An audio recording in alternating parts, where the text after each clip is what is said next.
और इस आखिरी कोशिश में एक कोशिश थी ताइफ जाना। ताइफ से बहुत से लेसन अखज हो, और सबसे बड़ा लेसन जो इतना काबिल गौर है, जो आपके अकीदे को आपको स्ट्रॉन्ग बनाएगा, वो ये है कि नॉट वंस रसूलुल्लाह ने खुद ताइफ का गम एक्सप्लेन किया। नॉट वंस पूरी सीरत सिर्फ तब एक्सप्लेन किया जब हज़रत आयशा ने पूछा कि या रसूलुल्लाह, क्या ओहद से भी बड़ा वाक़या आप तक आया है? तो अल्लाह के नबी सल्लल्लाहु अलैहि वसल्लम ने कहा कि हाँ, तुम्हारे लोगों ने मुझे बहुत दुख दिया था उस दिन, ताइफ वाले दिन। लेकिन ये नहीं कहा कि मैं बहुत दुखी हो गया।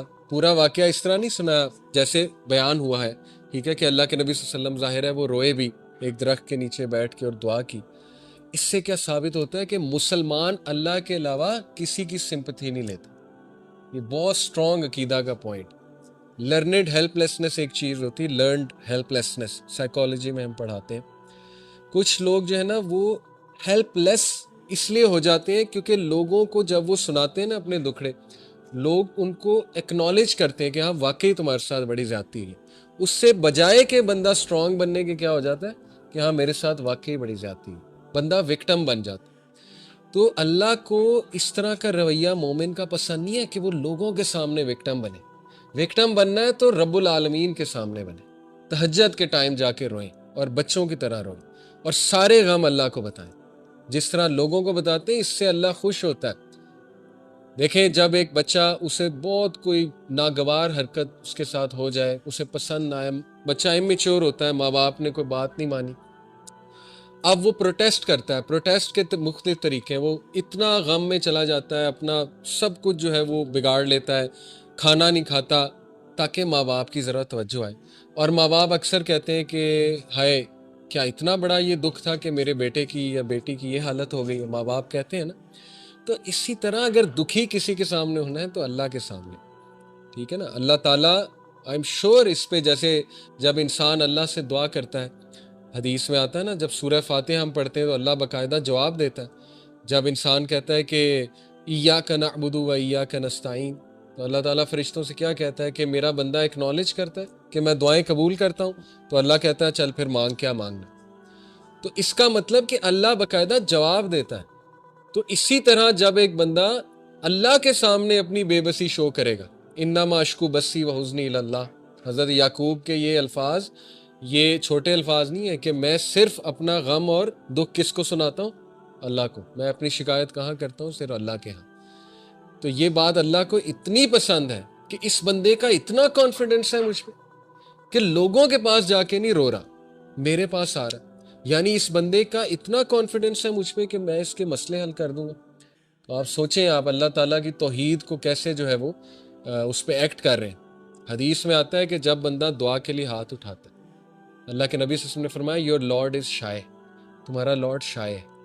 जब तुम उसके आगे दुआ के लिए हाथ उठाते हो तो अल्लाह ताला शाय होता है कि मैं इसको एम्प्टी हैंड रिटर्न में दूं। सुभान अल्लाह, ये अल्लाह ताला, ठीक है ना। तो लेकिन बात ये है कि सिर्फ अल्लाह, इसलिए आप देखें ताइफ के वाक़ये पे अल्लाह के नबी ने कभी वाक़या वो नहीं सुनाया, कभी एम्पैथी लेने की कोशिश नहीं की इंसानों से कि बहुत बड़ी ज़्यादती हो गई थी, ये हो गया, वो हो गया। नहीं, हज़रत आयशा को भी स्ट्रेट बस यही सुनाया था कि हाँ तुम्हारे लोगों ने मुझे उस दिन बहुत दुख दिया था, बस दैट्स इट। इसके अलावा कोई डिटेल नहीं। वो तो बाकी डिटेल तो हमें हज़रत ज़ैद से मिलती है ना, हज़रत ज़ैद उनके साथ थे, हज़रत ज़ैद बिन हारिसा, उनके जो मुंह बोले बेटे थे, वो तो उनसे मिलती है हमें, ठीक है ना। या किसी और ने अगर देखा हो, विटनेस किया हो, तो डिटेल उससे आ रही।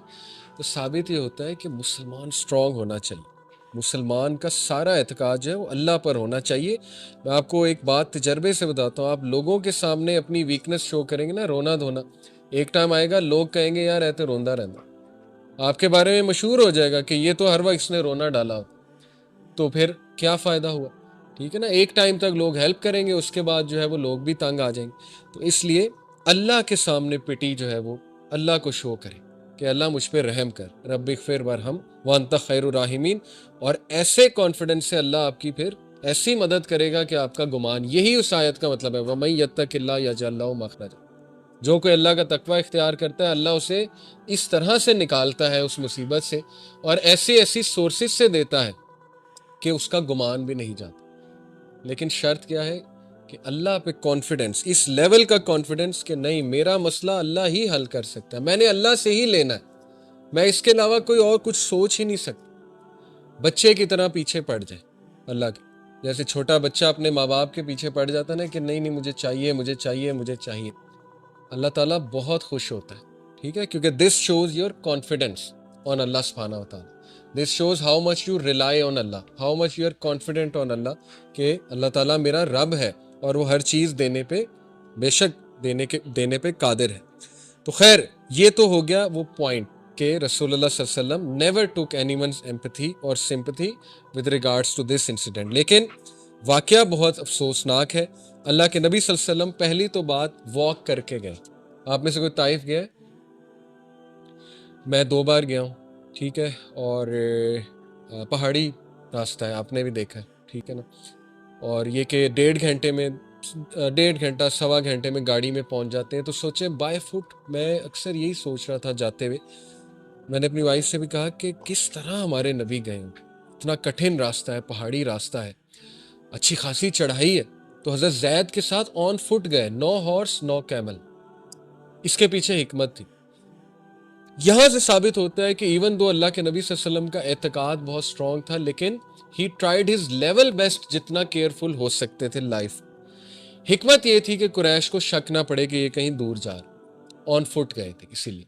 तो हमें भी अपनी लाइफ में ऐसे ही ज़िंदगी गुजारनी है, हमें अपनी बेस्ट एफर्ट करनी है आखिर तक, जितना केयरफुल हम किसी भी मामले के हवाले से हो सकते हैं, जितनी एफर्ट हम कर सकते हैं, and then leave to Allah. उसके बाद अल्लाह संभाल ले। हर चीज़ हमने अल्लाह को बता दी, अपनी एफर्ट भी कर ली, अब मेरा रब मालिक है, अब मेरा रब जो है वो मेरे लिए जो फैसला करेगा उसको मैं कबूल भी करूँगा, लेकिन ये कि मदद तलब करता रहूँगा अपने रब की। ठीक है, तो वो बाय फुट गए। और वजह क्या थी ताइफ को सिलेक्ट करने की, ये 3-4 वजूहात जो है वो बयान की गई हैं। पहली वजह ये थी कि क्लोजेस्ट सिटी थी मक्का के हवाले से, मक्का के सबसे करीब ताइफ थी, और ये कि इनके दरमियान कांस्टेंट राइवलरी और पीस ट्रीटीज़ होती रहती थी इन 2 मेजर सिटीज़ के दरमियान।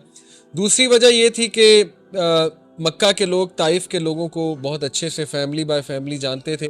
यहाँ तक कि रवायात में आता है कि एक जो चीफ था ताइफ का, उसकी शादी जो है वो नबी अकरम सल्लल्लाहु अलैहि वसल्लम की एक आंट के साथ हुई थी, डिस्टेंट आंट के साथ, यानी एक रिश्तेदारी भी थी अल्लाह के नबी सल्लल्लाहु अलैहि वसल्लम की ताइफ के इलाके में जो चीफ था उसके हवाले से। तो ये वाक़या पेश आया शवाल के महीने में, और ये वही महीना है जब अबू तालिब और हज़रत खदीजा की वफ़ात हुई।